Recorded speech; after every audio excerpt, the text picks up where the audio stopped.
Salmo 145, nós leremos alguns versículos no início do Salmo e depois pularemos para o final dele para lermos mais alguns versículos.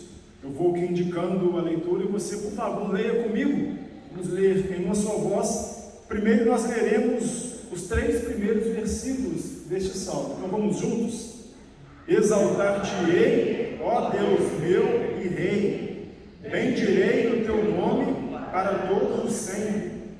Todos os dias te bendirei e louvarei o teu nome para todos sempre. Grande é o Senhor e muito digno de ser louvado. A sua grandeza é insondável. Agora vá para o versículo 17. Leremos 17, 18 e o 21.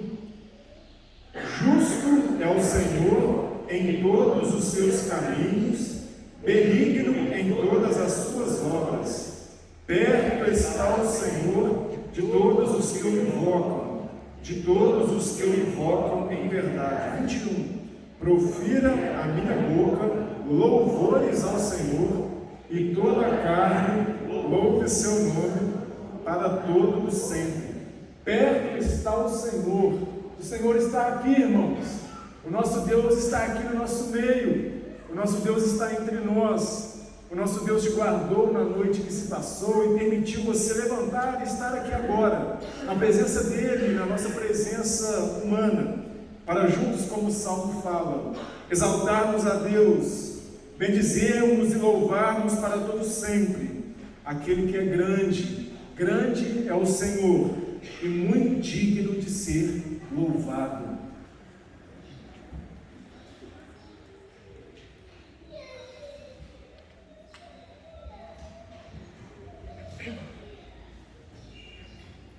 Irmãs e irmãos, quero, antes de nós começarmos aqui a nossa escola, nossa aula nesta manhã, passar a vocês alguns pedidos para nós termos um bom andamento aqui. Mais uma vez digo, fique totalmente à vontade para levantar a sua mão, para expor alguma dúvida, algum acréscimo, fique totalmente à vontade. Nós estamos aqui para isso, para nós conversarmos, para nós trocarmos conhecimentos, trocarmos informações e juntos avançarmos, juntos crescermos. Então levante sua mão, fique à vontade para isso. No momento oportuno eu pauso aqui e te dou a palavra. Como hoje, como o nosso templo aqui, o nosso espaço é um espaço, louvado seja Deus, um espaço grande, às vezes eu aqui fico um pouco com dificuldade de ouvir o que o irmão pergunta, principalmente por causa da máscara, que não tem como nós fazermos aquela leitura labial que nos ajuda um pouco. Então o que eu vou pedir? Você levante sua mão, nós levaremos o microfone até você, para você fazer aí a sua pergunta, a sua colocação, o seu acréscimo. Me ajuda muito para que eu entenda o que você está falando e ajuda todo mundo também a entender o que a irmã, o que o irmão está falando. Então, por favor, levante sua mão, espere um pouquinho, nós levaremos, o Leonardo pode me ajudar? Nós levaremos o microfone, pode ficar com aí, Leonardo? Levaremos o microfone até você e depois eu pauso aqui e você, então, fará a sua pergunta. Pode ficar de pé? No momento de fazer a pergunta, fique bem à vontade em relação a isso. Como eu já iniciei falando, irmãos, nós trataremos hoje, no próximo domingo, sobre algumas coisas bem necessárias, algumas coisas principais e introdutórias, que nós precisamos falar, entender e estudar um pouco também, à luz da Bíblia, à luz das normas da nossa igreja, sobre o que rege a eleição de oficiais, sobre o que rege o cargo de diácono, o cargo de presbítero. Então hoje, nesta primeira aula, neste primeiro encontro, primeiro momento, nós teremos aqui uma fala mais introdutória, umas orientações mais introdutórias e gerais sobre o assunto.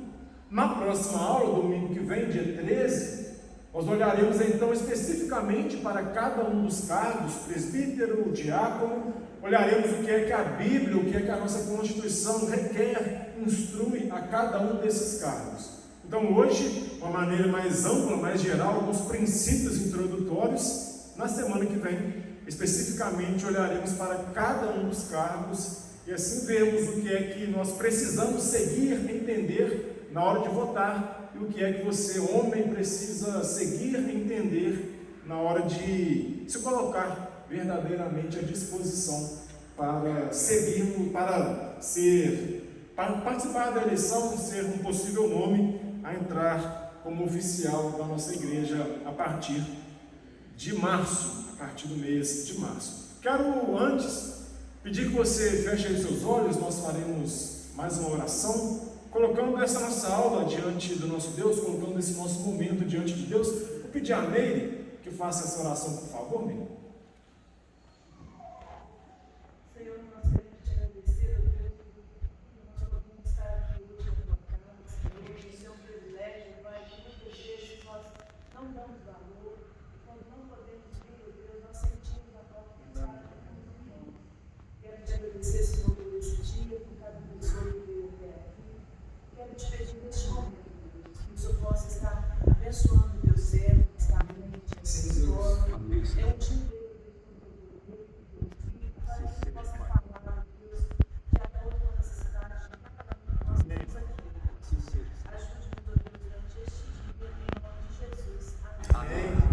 Antes, Meire e Evaldo, quero louvar aqui publicamente, louvar a Deus pela vida de vocês. Sabem que todos nós da igreja estivemos em oração por esse momento de um pouco aflição que o coração passa, mas estavam contaminados com esse vírus. Louvado seja Deus, porque estão aqui. É sinal que Deus guardou, Deus os sustentou, Deus os livrou. Louvado seja o nosso Deus pela vida de vocês, por poderem nos alegrar aqui com a presença novamente, o retorno de vocês ao nosso meio, ao nosso convívio. Fizeram muita falta. Os dias, os tempos que ficaram, os domingos, as quartas-feiras que ficaram longe, fizeram muita falta, tenham certeza disso. Irmãos, para nós começarmos a nossa aula aqui nesta manhã, eu peço que você reflita na seguinte pergunta: como alguém vira oficial da nossa igreja? Como é que um homem se torna oficial da nossa igreja? Basta ele, seja jovem, seja homem, seja já idoso, basta ele querer ser oficial da igreja, conversar e nós colocamos ele como oficial.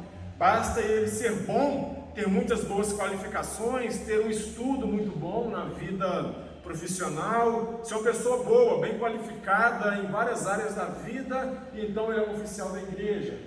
Ou então basta ele ser votado pela igreja, basta a igreja indicar o nome dele ali na cédula de indicação que nós tivemos, basta no dia 20 ele ser muito bem votado pela igreja e ele entra como oficial da igreja. O que é que alguém precisa, o que é que um homem precisa para ser oficial da nossa igreja, para ser oficial da Igreja Presbiteriana do Brasil? Nós temos alguns passos que a própria Bíblia nos orienta, nós temos alguns passos, alguns andamentos, alguns degraus que a própria Bíblia nos orienta para que então alguém se torne um oficial da igreja. Quais são esses passos para o oficialato, seja presbítero ou seja diácono? Quais são esses passos para o oficialato? Primeiro é a aspiração.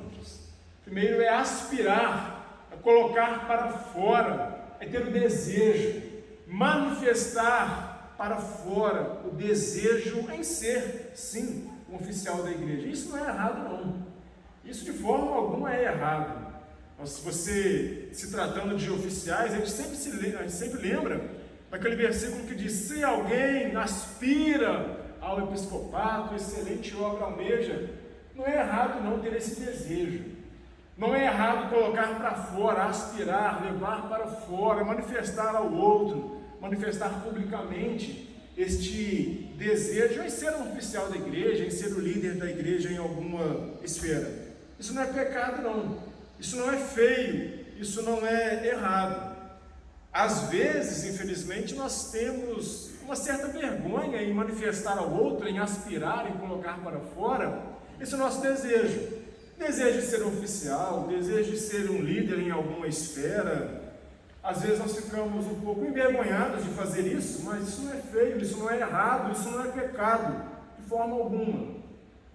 O primeiro passo para se tornar um oficial é essa aspiração, é esse desejo. Por quê? Porque não tem como forçar. Não tem como nós forçarmos alguém a assumir algum cargo de liderança. Não tem como forçarmos alguém a assumir algum cargo como oficial da igreja. Se fizermos isso, se tentarmos convencer, embora a pessoa de forma alguma queira, se tentarmos impor a ela, sim, você tem que concorrer, se não fizer, isso é um grande erro, isso é um grande pecado, você está dizendo não para Deus. Se a gente for tentando forçar, tentando obrigar, muitas vezes a pessoa entrará apenas na força, na marra, na obrigação, sem querer, sem ter esse desejo, sem ter diante de Deus essa paz de sim querer. Então, muitas vezes a pessoa fará até um trabalho, porque o que nós fazemos na obrigação, na marra, muitas vezes nós fazemos até, de certa forma, um trabalho ruim, um pouco desleixado. Então não tem como forçar. O primeiro passo é você ter esse desejo, ter essa aspiração. É a igreja reconhecer também essa aspiração. São as mulheres reconhecerem também dos homens essa aspiração, esse desejo. Mas às vezes também, você homem, às vezes também nós aspiramos algo, temos o desejo de participar da igreja de alguma esfera, de alguma maneira, e esse nosso desejo não é correspondido por Deus. Às vezes você tem o desejo, mas de alguma forma você não é correspondido por Deus nesse desejo, porque não é da orientação e da vontade de Deus que você assuma essa função, assuma essa liderança. Não é este dom, este local de trabalho, essa área de trabalho, essa área ministerial que Ele tem para você. Estive conversando, se não me engano, com o Alisson na sexta-feira, e disse a ele que eu tenho uma vontade muito grande na música, algo que me faz encantar nos olhos. Tem pessoas tocando muito bem, tem pessoas cantando muito bem, é algo que me encanta os olhos. Não fui dotado a isso. Embora seja algo que eu aspirasse, algo que me encante, não tive essa dotação. E muitas vezes eu pensava assim, nossa, mas é tão bonito alguém estar lá na frente tocando, fazendo aquilo tão bonito, mas eu não tenho tanta habilidade assim para isso. Deus não me correspondia com essa dotação, não me dava este dom também. De algumas maneiras, algumas formas, alguns momentos isso incomodava. Eu pensava, nossa, mas eu quero tanto e não dá, não é algo correspondido. Às vezes é assim, irmãos, às vezes é assim, irmãos. Às vezes nós temos um desejo para algo, até para um trabalho na igreja, mas não somos correspondidos por Deus. Por que não? Porque para cada um de nós, Deus tem uma área, Deus tem um chamado, Deus tem uma aspiração e uma dotação específica. E cada dotação, cada dom nosso individual, Ele usa para fazer com que todo o corpo fique ali fortalecido. Cada dom específico, cada área ministerial específica, o Senhor Deus usa para fazer com que toda a igreja seja beneficiada com isso e que um supra a falta, um supra a necessidade do outro.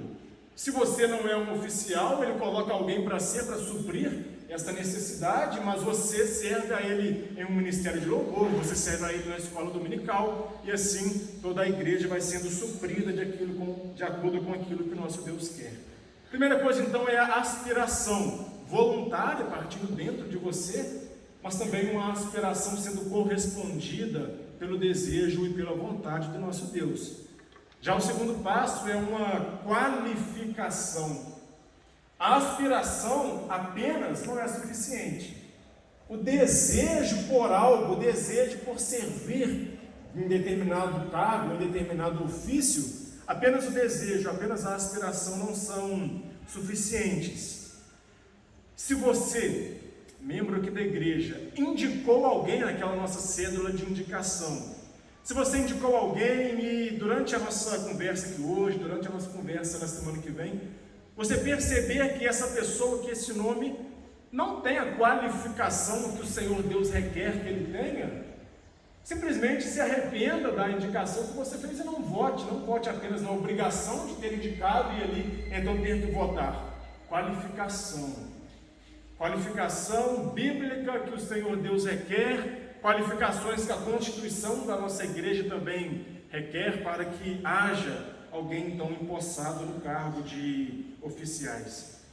Se você olha para algum homem aqui da igreja, você percebe que à luz da Bíblia, à luz dos princípios bíblicos, à luz dos princípios constitucionais da nossa igreja, se você percebe que ele não se enquadra na qualificação necessária para o oficialato da igreja, não vote nele não.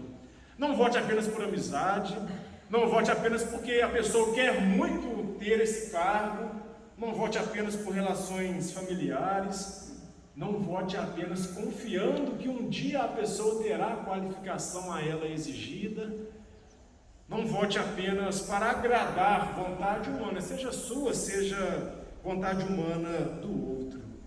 Qualificação. E a principal maneira de nós agirmos nessa qualificação, o melhor a acontecer nessa qualificação, tenha certeza que é um autoexame. É um autoexame. O homem que é candidato a um oficialato na igreja, ele mesmo olhar para dentro dele, ele mesmo olhar para a sua vida cristã, ele mesmo olhar para a sua vida de testemunho à luz dos outros, ele mesmo olhar para os princípios bíblicos, para os princípios constitucionais, e ele mesmo avaliar a sua vida, se ele tem ou não esta qualificação, as qualificações que são exigidas para que alguém chegue a esse cargo. Por que eu digo isso? Por que eu digo que é muito melhor esse autoexame? Porque é muito fácil em um aspecto, mas é muito difícil também em outro aspecto, nós enquanto igreja, nós enquanto liderança da igreja, apontarmos o dedo e dizermos que o outro não tem determinada qualificação e ele então está excluído. De forma alguma ele vai estar aqui com a gente no dia 20 concorrendo. Isso é muito fácil, porque é muito fácil fazer uma coisa assim, mas é muito difícil porque é algo muito profundo, irmãos.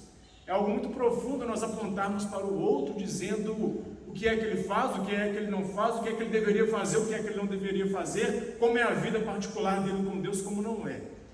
O melhor a acontecer a você, homem daqui da igreja, a você possível candidato, ao seu autoexame.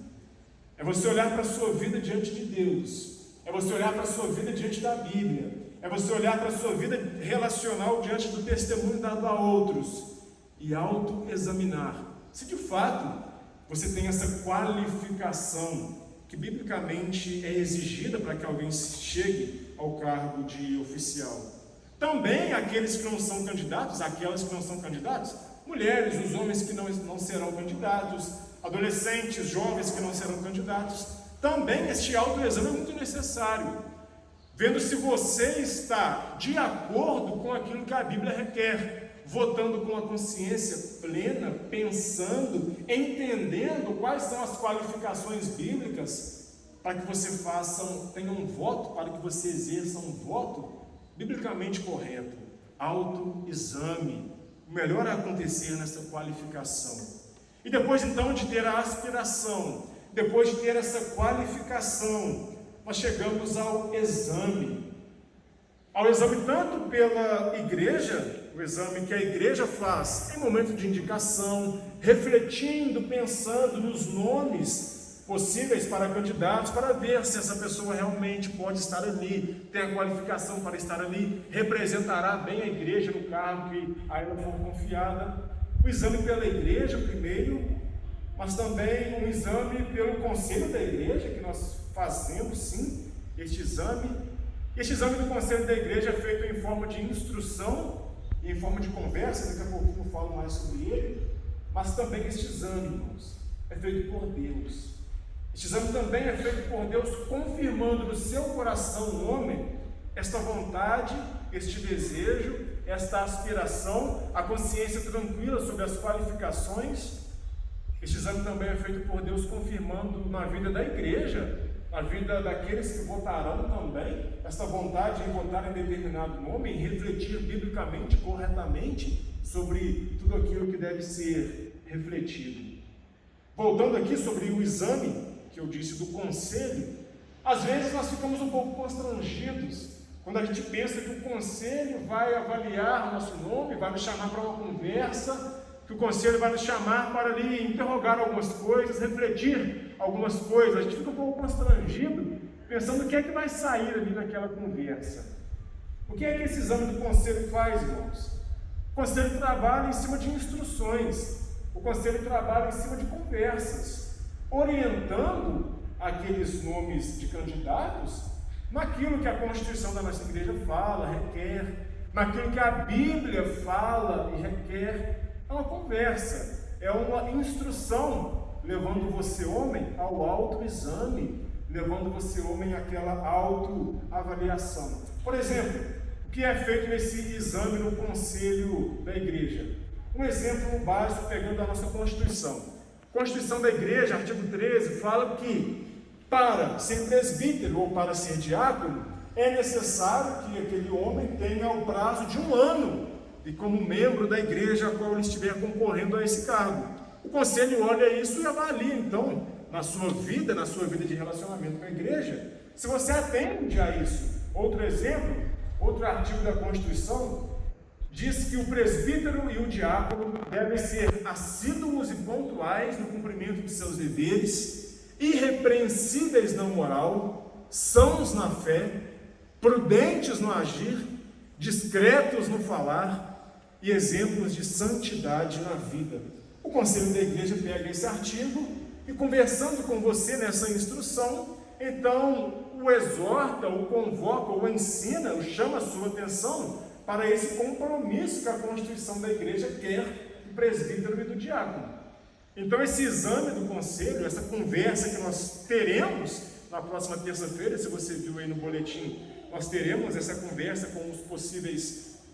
com os nomes indicados para oficiais. Nós faremos isso, olharemos para a Constituição da igreja, olharemos para a Bíblia e então, em forma de instrução, em forma de conversa, levaremos cada homem, cada nome a avaliar as qualificações, a avaliar a verdadeira aspiração. E nós fazemos isso, irmãos e irmãs, unicamente buscando as qualificações bíblicas e corretas necessárias para o oficialato.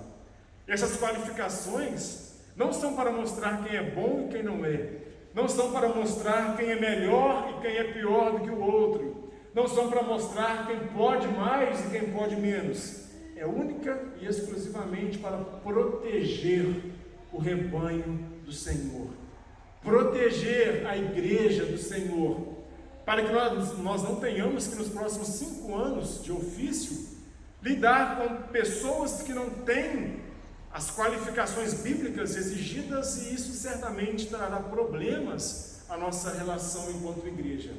O que nós fazemos é principalmente para proteger o rebanho do Senhor.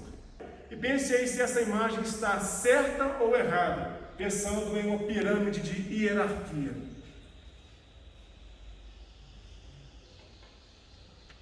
Pensando na hierarquia, nós temos primeiro o pastor, depois nós vemos os presbíteros, e depois vem os diáconos, e abaixo então ficaria a membresia geral da igreja. Olhando para essa imagem, olhando para essa pirâmide de hierarquia, olhando para essa hierarquia de poderes, isso aqui está correto, irmãos? Sim ou não? Não. Isso aqui de forma alguma está correto. Isso é uma grande bobagem, isso é uma grande inverdade que às vezes passa na nossa mente, ainda que a gente não perceba muito isso. Isso é uma grande bobagem e uma grande inverdade que às vezes é nutrida na mente da igreja.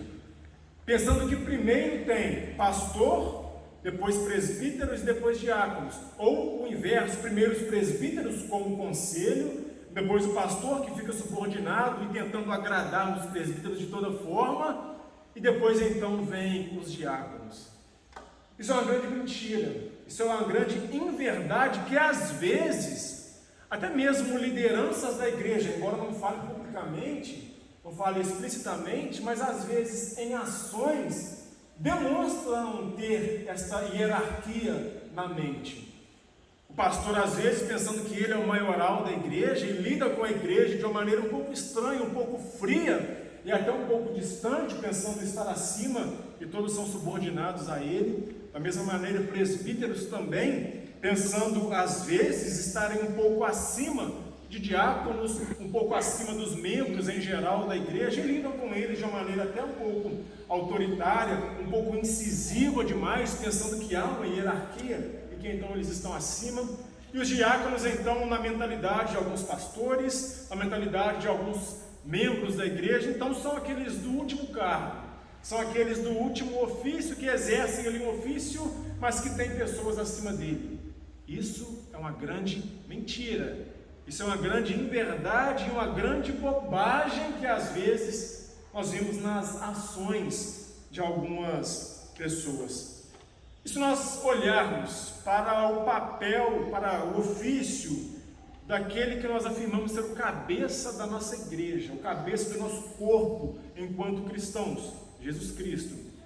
Se nós olharmos para alguns papéis de Jesus Cristo, papéis que ele cumpriu como líder, nós vemos que isso é uma grande mentira, uma grande inverdade, e que isso, ao invés de ser uma pirâmide que vai sempre apontando para cima, é algo que fica em uma constante rotação, levando a liderança da igreja, diáconos, presbíteros, pastores, levando a liderança da igreja não a exercerem uma hierarquia entre si e uma hierarquia entre a igreja, mas a exercerem um serviço lindo, belo, puro, para que toda a igreja seja com isso beneficiada.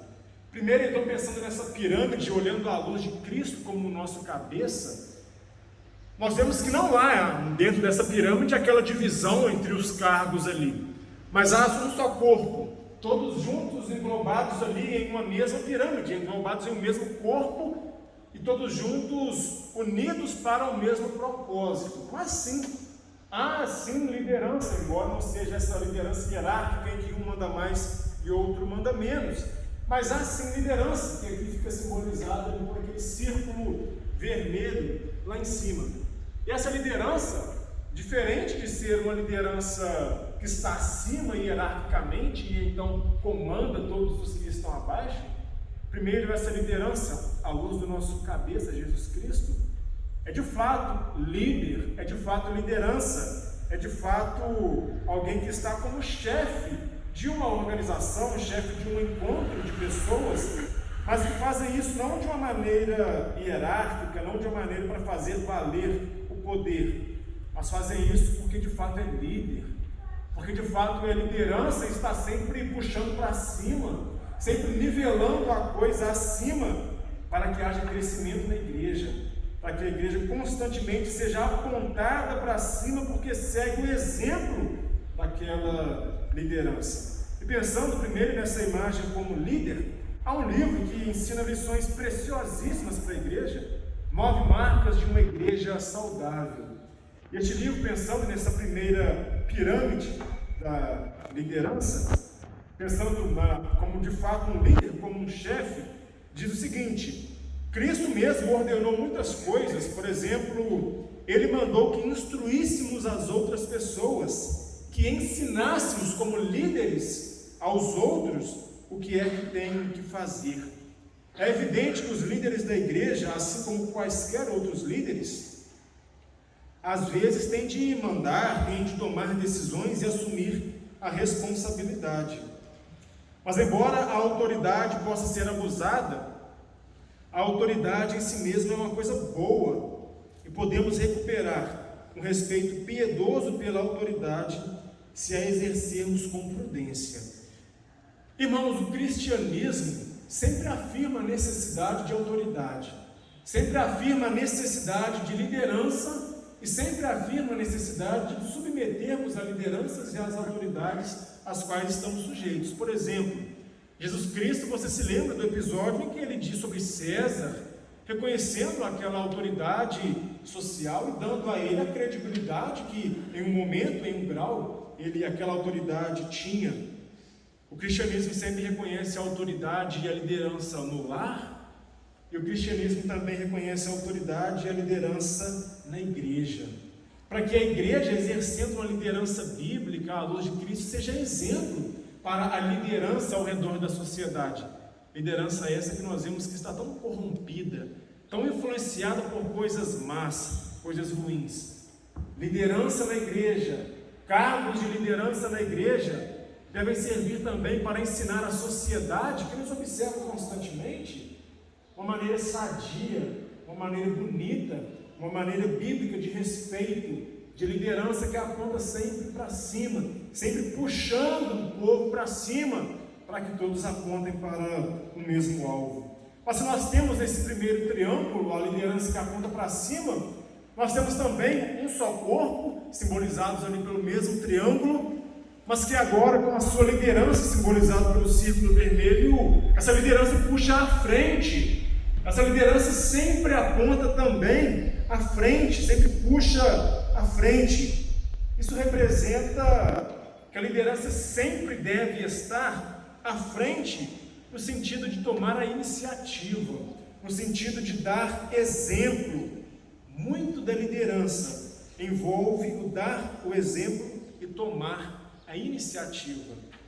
Ser líder de igreja, irmão, ser líder de qualquer área na sociedade, seja no seu trabalho, em qualquer área, mas também dentro da igreja, a função da liderança é puxar pelo exemplo, é puxar à frente e é também tomar a iniciativa.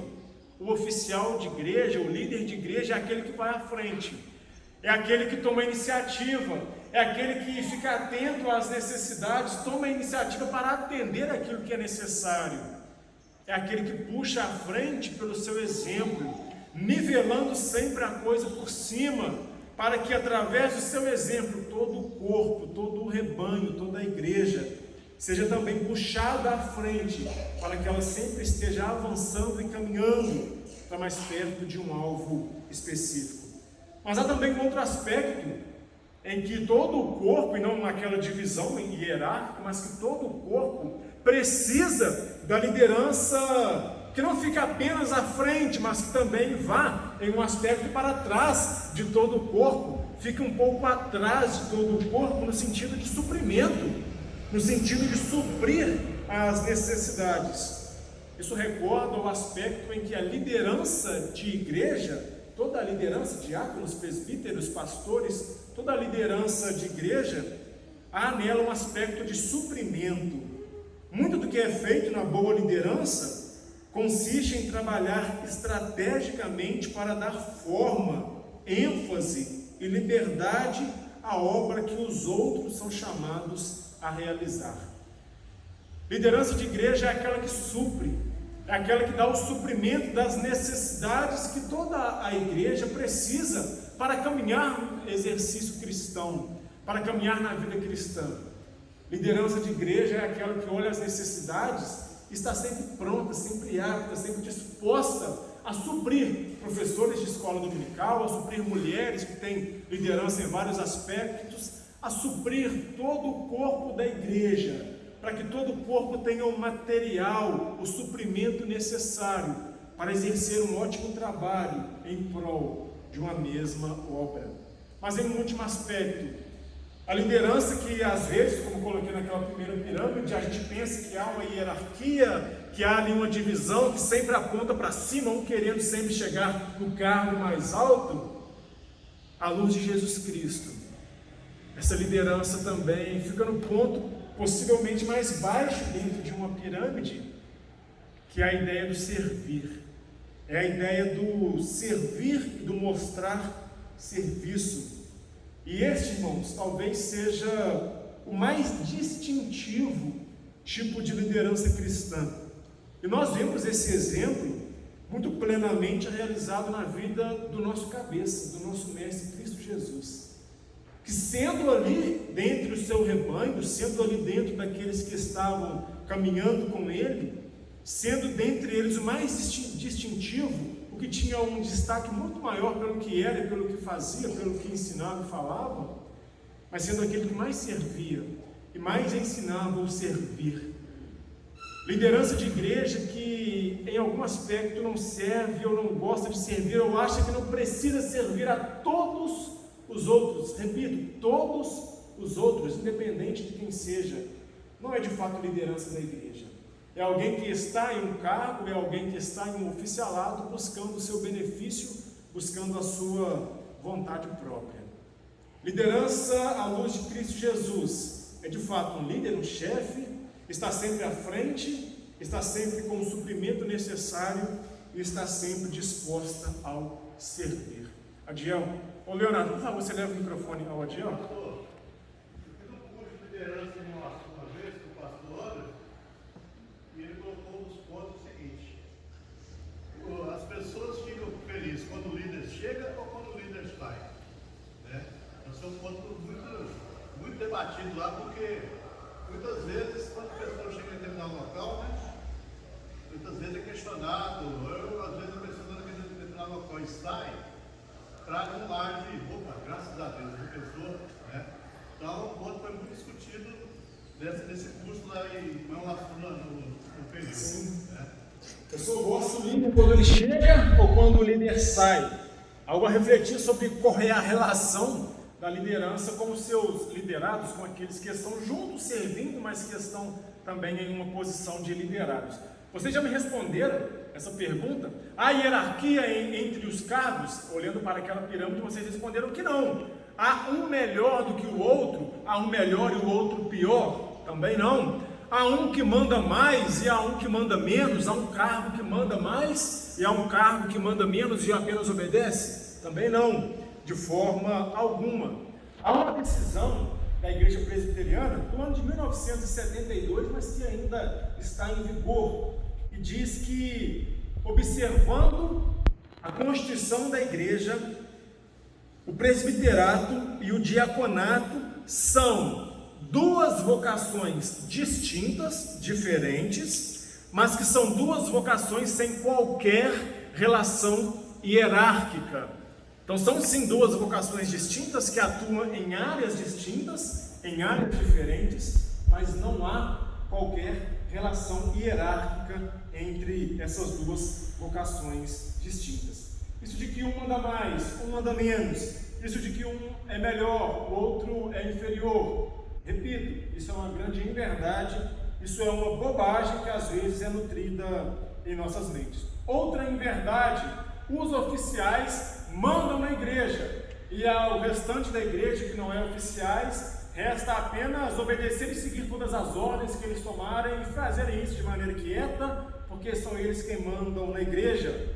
Mais uma vez, isso é uma grande inverdade, outra bobagem que às vezes é nutrida, outra inverdade que às vezes até pela atitude de algumas lideranças é pensada em nossa mente e tentam colocar a igreja abaixo desta inverdade. O conselho da igreja, pensando aqui em presbíteros, o conselho da igreja é responsável pela administração da igreja, ok, correto. Mas muitos dos atos do conselho da igreja dependem de aprovação de quem? De todo o corpo. Dependem de aprovação da assembleia da igreja.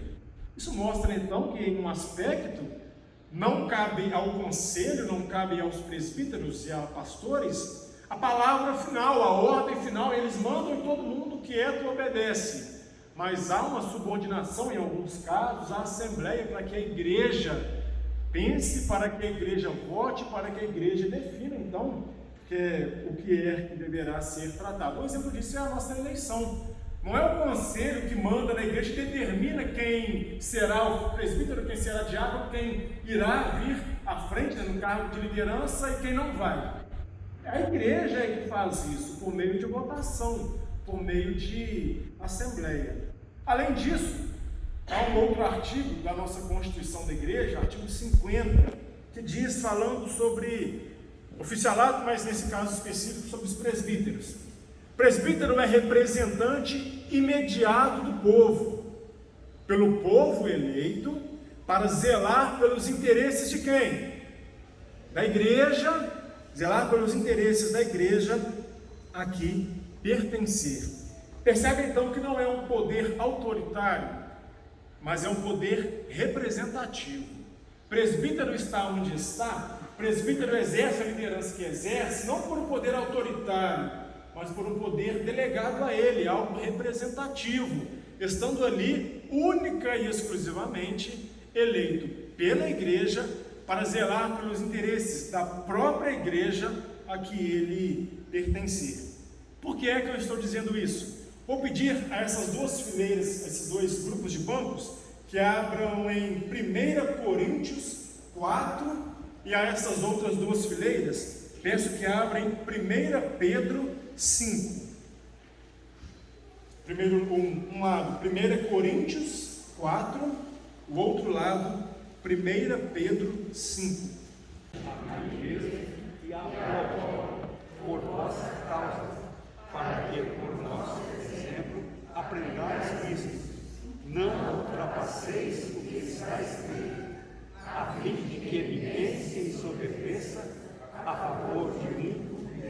recebimento de roubo. O outro lado, 1 Pedro 5, versículos 2 e 3. Peço que, por favor, façam a leitura.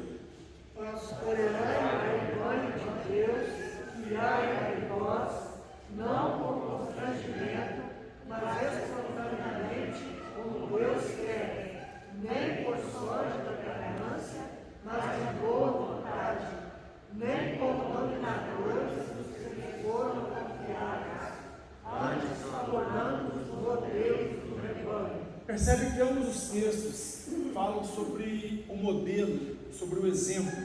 Um lado fala para fazer como exemplo de todo o povo, de todo o rebanho.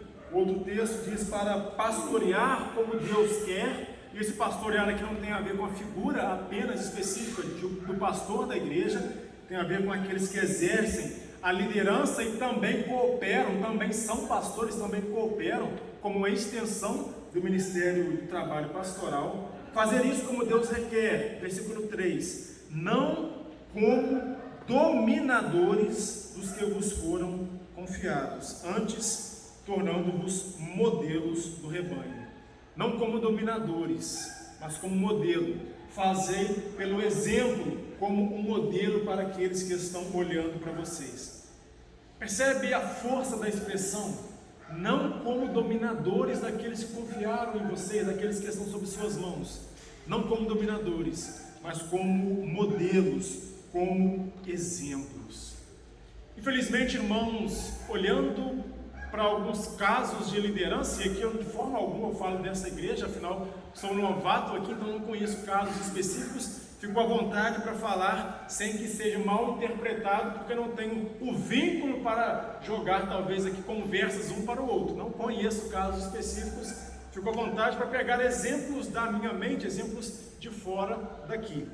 Infelizmente, olhando para a vida de liderança em igreja, muitas vezes, cargos de oficiais, nós vemos que o que esse texto ensina se torna o oposto. Não pelo exemplo, não pelo modelo com que a pessoa exerce a liderança, mas faz isso pela dominação, como o texto aqui exclui, como o texto diz, para não acontecer. E há algumas maneiras de nós identificarmos quem é que faz pela dominação e não pelo exemplo. E há algumas maneiras de você, homem, identificar se você faz isso, tem esse desejo, talvez, de ser um oficial pela dominação e não pelo modelo, não pelo exemplo. Há alguns passos para nós diagnosticarmos, identificarmos esta dominação e não este modelo, este exemplo. Primeiro, você pratica a aspereza, pessoa áspera, pessoa que quando alguém discorda, imediatamente levanta a voz e faz valer a sua vontade.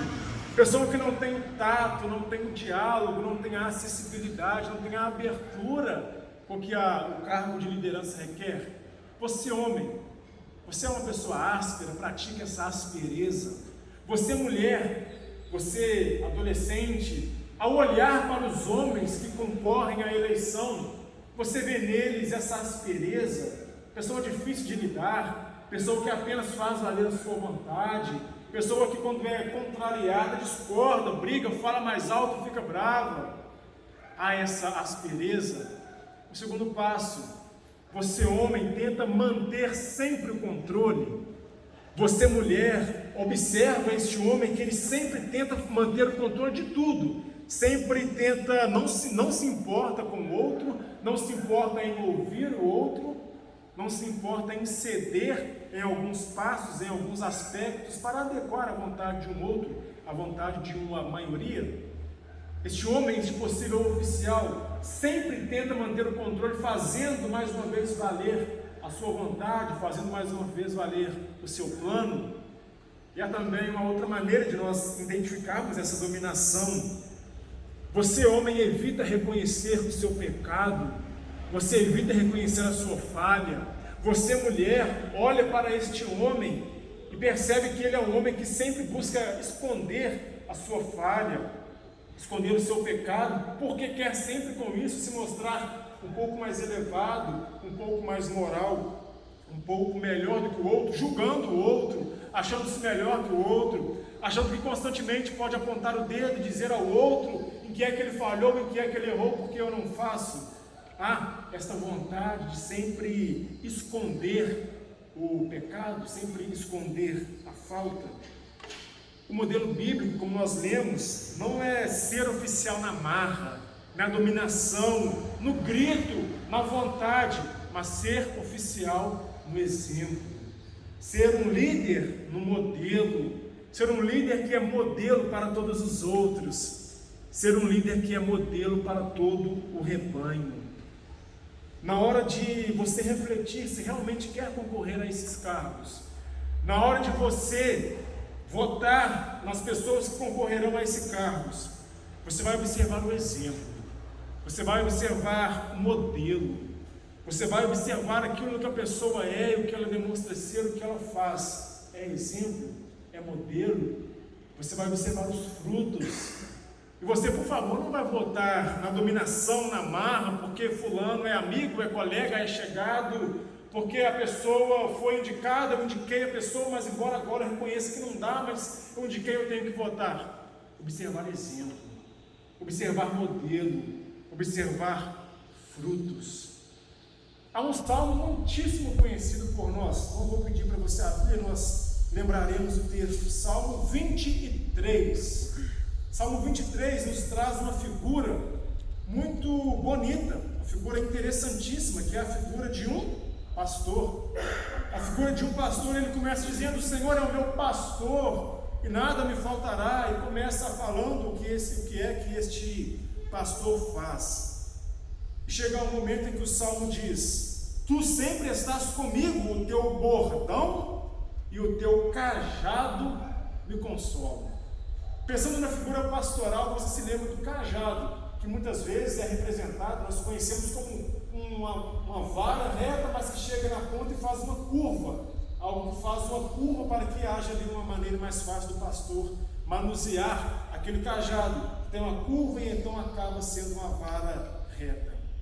E aquele cajado tinha essas duas formas, um pedaço reto e um pedaço curvado, para ajudar o pastor no seu trabalho com as suas ovelhas. Quando uma ovelha necessitava ser corrigida, ser exortada, ser corrigida por algo que fazia, ele usava aquela parte reta, aquela vara reta, para corrigir, cutucar, corrigir um pouco a ovelha naquilo que ela precisava ser corrigida, um caminho que ela estava desviando, algo que ela estava fazendo e não podia, não devia. Mas aquela parte que é encurvada servia para o pastor resgatar a sua ovelha, puxar a sua ovelha quando porventura ficasse agarrada em um buraco, quando porventura caísse em um buraco um pouco mais fundo, ele então puxava, resgatava a sua ovelha. A figura do cajado na mão do pastor então tem esses dois aspectos, de correção, de repreensão, mas também de cuidado, verdadeiro pastoreio, verdadeiro cuidado com a ovelha, cuidado com o outro. Trazendo para nós, que não somos aqui pastores de ovelhas, nem animais, que não temos ovelhas, animais aqui no nosso meio. O que é que esta figura do pastor com o seu cajado na mão representa? Exercício de diaconia, exercício de presbiterato, são extensão do trabalho pastoral. O trabalho pastoral é isso, é ferir, é cutucar, é corrigir quando precisa ser corrigido, fazendo isso com amor, obviamente, e também resgatar quando precisa ser resgatado, ir atrás no vale mais profundo, no buraco mais profundo, quando a ovelha precisa, quando um membro da igreja, quando um irmão precisa que vá lá, que haja aquele resgate. O trabalho do diácono, o trabalho do presbítero, o trabalho da liderança da igreja, o trabalho dos oficiais, é uma extensão deste cajado pastoral, é uma extensão deste trabalho pastoral. Também corrigir, também ser exemplo e modelo para poder corrigir, ter a moral e a autoridade para corrigir quando necessário, mas também ter o coração totalmente aberto, disposto, cristão, para estar ao lado quando for necessário resgatar, quando for necessário entrar num buraco profundo com o outro, com a outra, para a puxar para o prumo correto, para o caminho correto. Se você olha para algum nome indicado, para algum possível candidato a oficial, e não o vê apto a corrigir quando for necessário, não o vê apto a resgatar quando for necessário, pula fora. Arrependa-se da sua indicação, não vote. Não vote neste nome que você não vê apto para exercer esta extensão do trabalho pastoral. Corrigir, porque é um exemplo, é um modelo e pode fazer isso, mas resgatar, porque tem um coração totalmente cristão e disposto a estar caminhando lado a lado. Eu quero encerrar pedindo que você abra sua Bíblia, partindo aqui para o encerramento lá em Êxodo, capítulo 18. Esse capítulo nos traz um episódio conhecido quando nós pensamos em liderança. Nos traz o episódio onde o sogro de Moisés, Jetro, aborda Moisés e então o instrui a tomar uma atitude muitíssimo importante no exercício da liderança que Moisés exercia para com aqueles que estavam com ele. Êxodo, capítulo 18. Nós conhecemos a história, conhecemos o texto. O sogro de Moisés, Jetro, vai até o encontro de Moisés, levando a sua família. Então o sogro observa que Moisés estava tomando conta de coisas demais, que Moisés estava assumindo muitas responsabilidades e que algumas pessoas ficavam sem serem atendidas, porque Moisés somente não dava conta disso. E então, no versículo 18, o sogro de Moisés diz o seguinte: não é bom o que fazes, sem dúvida desfalecerás, tanto tu como este povo que está contigo, pois isso é pesado demais para ti, tu só não o podes fazer. Percebe então que o sogro de Moisés fala com ele não é apenas delegar funções, chamar novos líderes, apenas para aliviar o trabalho de Moisés, apenas para que Moisés, como líder, ficasse ali mais tranquilo, mais folgado, pudesse fazer outras coisas. É isso também, mas não é apenas isso. Percebe lendo o texto que o sogro de Moisés o chama a tomar essa atitude de convocar novos líderes, não para o bem de Moisés apenas, mas para o bem do povo, para o bem do povo que ficava sem ser atendido, para o bem do povo que desfalecia, que desfaleceria porque não teria ali a assistência necessária. Percebe então que era para melhorar para o povo também, para o rebanho também, para a igreja também, para a congregação também, e não para Moisés apenas. Novos líderes, nova liderança para melhorar para todo o povo e não apenas aliviar o trabalho do líder. E então chega no versículo 21, o sogro de Moisés diz a ele: Moisés, procura dentre o povo homens capazes, homens tementes a Deus, homens de verdade, que aborreçam a avareza.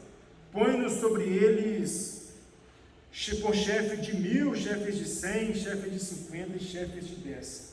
Olha então as qualificações que é dita aqui: homens capazes, tementes a Deus, homens de verdade, homens que aborreçam a avareza. Entende que são aqui bases morais, bases espirituais, bases de relacionamento daqueles homens com Deus, daqueles homens como um exemplo diante das pessoas, bases morais, bases espirituais, e não bases intelectuais, quem tinha mais qualificações intelectuais, quem era formado em áreas mais vistosas do que outras. Não eram bases financeiras, quem tinha um poder financeiro maior, melhor, eram então os líderes maiores. Quem tinha uma aquisição melhor, teria um cargo um pouco mais elevado. Percebe que a instrução, que era para melhorar para todo o povo, aborda bases morais, espirituais, tementes a Deus, homens de caráter, homens de verdade, homens que aborreçam a avareza, aborreçam aqueles frutos pura e exclusivamente carnais, mas que agora então lutem para fortalecerem cada vez mais, não o fruto da carne, mas o fruto do Espírito, homens de verdade, homens tementes a Deus. Quero encerrar deixando este texto na sua mente para que você reflita nele. Quem é que nós escolheremos como oficiais da nossa igreja? aqueles que têm qualificações intelectuais melhores do que o outro, aqueles que têm qualificações financeiras melhores do que o outro, aqueles que têm qualificações sociais, empregos na nossa sociedade, que são vistos na nossa sociedade de uma maneira mais hierárquica do que o outro, ou homens de caráter, homens tementes a Deus, homens que são capazes, homens de verdade, homens que aborreçam a avareza, aborreçam o mal e tudo aquilo que o mal pode trazer e pode frutificar dentro daquele que abre a porta para este mal. Nós somos chamados, irmãs e irmãos, a escolhermos dentre nós homens, líderes, pessoas que nos guiem pelo exemplo, que nos guiem pelo modelo, que nos guiem pela disposição pura do coração, mas não aqueles que nós achamos que um dia poderá ser exemplo, poderá ser modelo, homens que são hoje capazes, que são hoje modelos, que são hoje exemplos para todo o povo. Isso é mandamento bíblico, isso é exortação bíblica. Se nós obedecermos a isso, certamente Deus conduzirá todo o nosso processo de eleição, conduzirá os próximos anos de uma maneira agradável aos olhos dele. E se nós não obedecermos? Eu quero encerrar lendo com você uma frase. Nós faremos de uma maneira que nós fazemos às vezes com criança, mas é um método que funciona. Um método que funciona.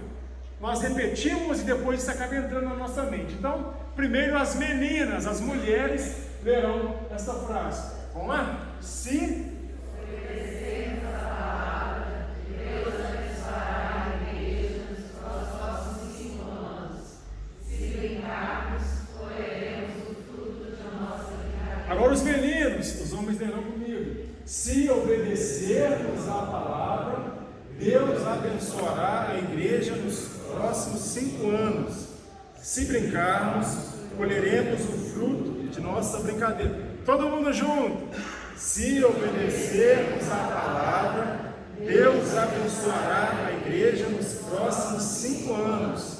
Se brincarmos, colheremos o fruto de nossa brincadeira. Agora sem ler. Se obedecermos a palavra, Deus abençoará a igreja nos próximos 5 anos. Se brincarmos, colheremos o fruto de nossa brincadeira. Isso é muito sério, irmãos. Isso é muito sério. Eu fiz aqui em forma de brincadeira para que você repita, mas isso é muitíssimo sério. Há princípios a nós seguirmos. Há princípios a nós obedecermos. Se obedecermos a isso, Deus derrama sobre aqueles que obedecem a sua bênção, a sua aprovação. Mas sobre aqueles que não obedecem aos princípios dele e às normas dele, ele derrama também algumas correções, algumas punições. Eleição na nossa igreja são para 5 anos, cargo de diácono, cargo de presbítero. Nós teremos 5 anos onde nós colheremos, muito provavelmente, o fruto da nossa decisão. Se obedecermos os princípios bíblicos e votarmos biblicamente correta, de maneira bíblica correta, se obedecermos a palavra, Deus abençoará a igreja nos próximos 5 anos. Se brincarmos, colheremos o fruto de nossa desobediência. Nós temos ainda 10 minutos antes do sinal. Vou abrir para perguntas. O Edson tinha me feito uma pergunta, eu a lerei aqui e então procederei à resposta dessa pergunta. Quem me fez foi o nosso irmão Edson. Diz o seguinte: por que, na maioria das vezes, presbíteros e diáconos não têm o conhecimento profundo da Bíblia e uma grande maioria dos oficiais eleitos não conhecem bem a organização da IPB, Manual Presbiteriano? Essa pergunta é feita pelo nosso irmão Edson. Pensa o seguinte, irmãos, pastor Roberto, fique à vontade para nos ajudar. Pensa o seguinte, irmãos, às vezes, repito, não conheço a fundo aqui a igreja, fico à vontade para falar, sem que seja mal interpretado. Há, às vezes, uma certa inclinação para colocarmos na figura do pastor alguns conhecimentos, um conhecimento mais profundo da Bíblia, um conhecimento mais profundo do nosso manual presbiteriano. Há, às vezes, essa inclinação por parte até da liderança da igreja. Mas o pastor estudou para isso, ele tem que saber, ele faz. Ok, isso está certo. O pastor estudou para isso, ele tem que saber, ele saberá e ele fará. Mas isso não isenta a liderança da igreja de também buscar conhecer, buscar adquirir, caso não tenha, e buscar biblicamente um conhecimento mais profundo. Mas o que eu percebo em lideranças que não têm essa prática? Percebo que é uma falta de costume.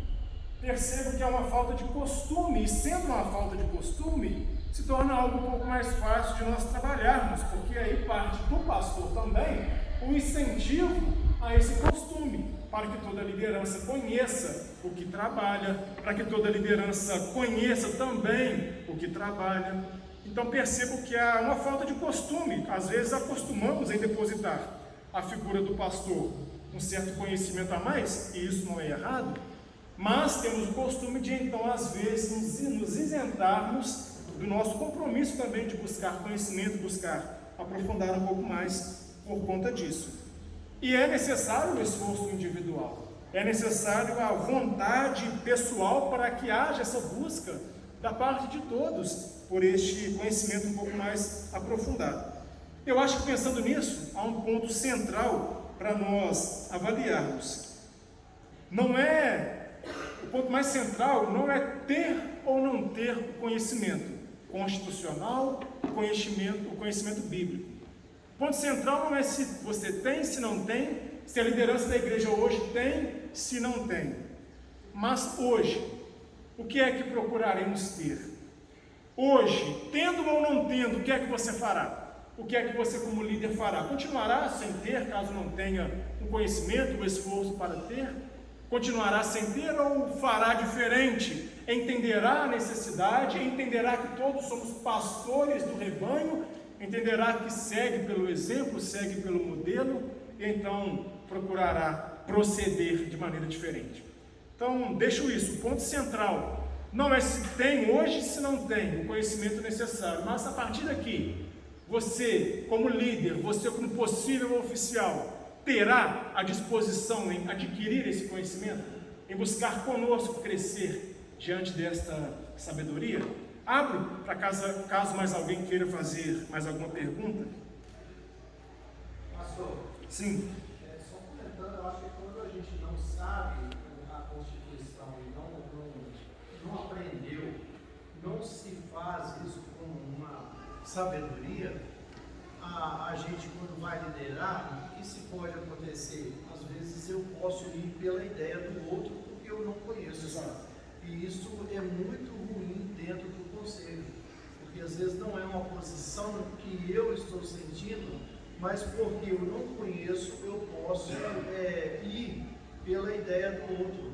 E eu preciso ter conhecimento necessário daquilo que nós estamos fazendo, daquilo que o líder está fazendo, não nós, que o líder que será eleito tem que fazer uma posição séria dele, uma posição sábia, porque ele aprendeu a fazer aquilo que ele sabe fazer. Exatamente. Se você já foi presbítero aqui na igreja, todo mundo conhece e sabe disso, então tem esse conhecimento prático como é que funciona.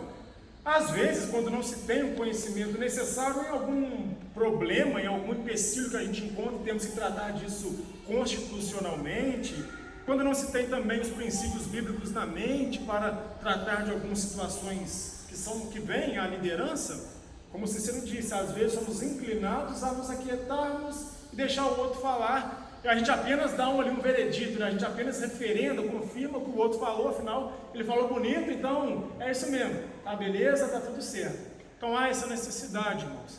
Se você é um homem, se você foi indicado, se você tem sido procurado por mim, por alguém do conselho para falar que você foi indicado, coloque isso no seu coração. A disposição de buscar, a disposição de crescer com a gente, juntos, para crescermos em conhecimento, crescermos em sabedoria, naquilo que nós trabalharemos nos próximos anos. Mais alguém? Pastor, se quiser acrescentar alguma coisa, fica à vontade. Próxima pergunta. A outra pergunta eu farei na semana que vem, tem mais a ver com um tema específico de presbíteros e diáconos, tratarei delas na semana que vem. Mas algum irmão tem alguma colocação, tem alguma pergunta? Paulo, por favor.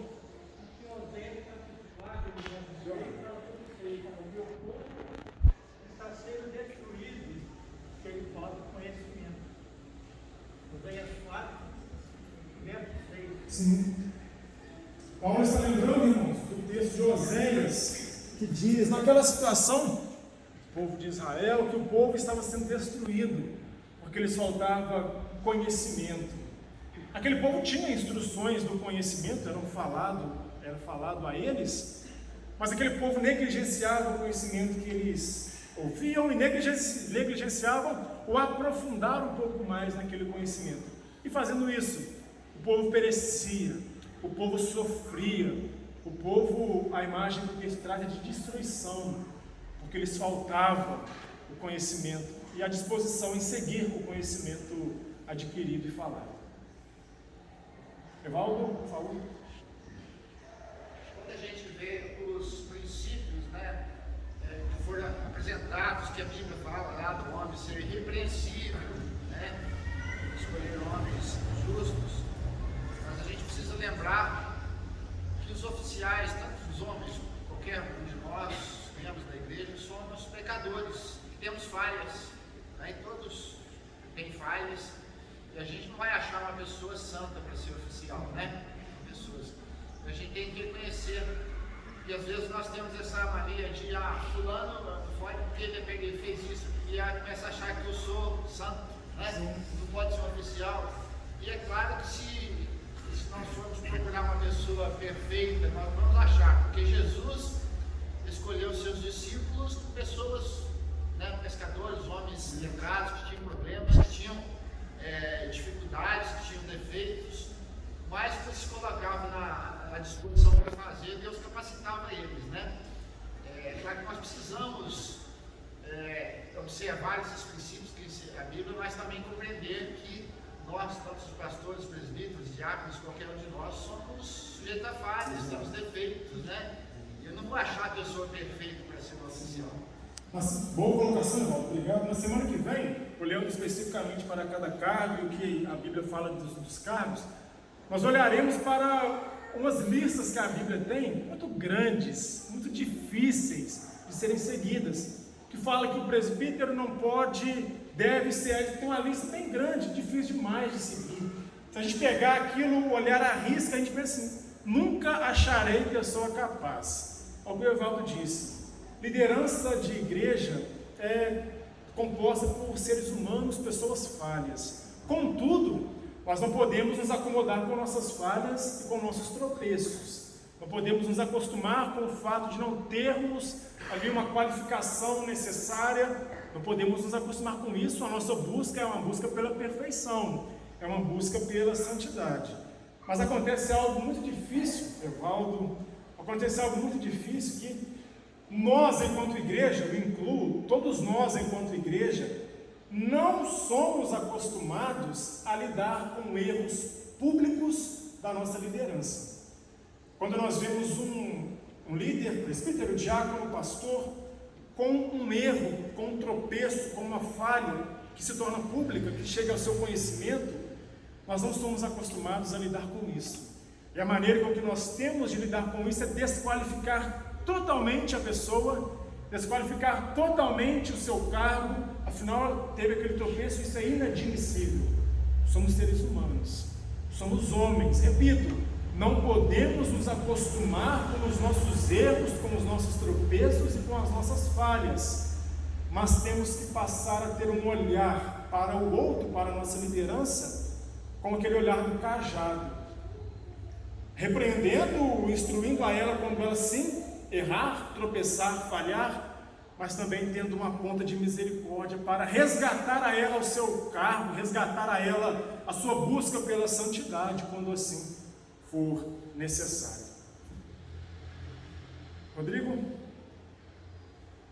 Eu acho que a gente, como igreja, nós temos que orar pensando nas eleições, como nós fizemos há 2 meses atrás, 3 meses atrás, quando nós ficamos sem um pastor na nossa igreja. Eu acho que o nosso foco, pensando no dia 20, deve ser o mesmo de 3 meses atrás. Orar a Deus, pedir que Deus esteja no controle, porque como dizia a saudosa vó Dona Dorcas, Deus é que escolhe. Então o que nós temos que fazer é o que nós fizemos, e hoje nós temos aqui o pastor Davi como pastor da nossa igreja, Deus abençoou. Nós temos o pastor Roberto que estará nos auxiliando. Nós temos certeza que se nós estivermos colocando as nossas vidas diante de Deus, buscando a Deus em oração, Deus vai nos mostrar aqueles homens que Deus já escolheu para que possamos nos próximos 5 anos termos uma igreja abençoada por Deus aqui na cidade de Jardim. Amém. Amém. Vou encerrar então com essa palavra de exortação que o presbítero Rodrigo fez.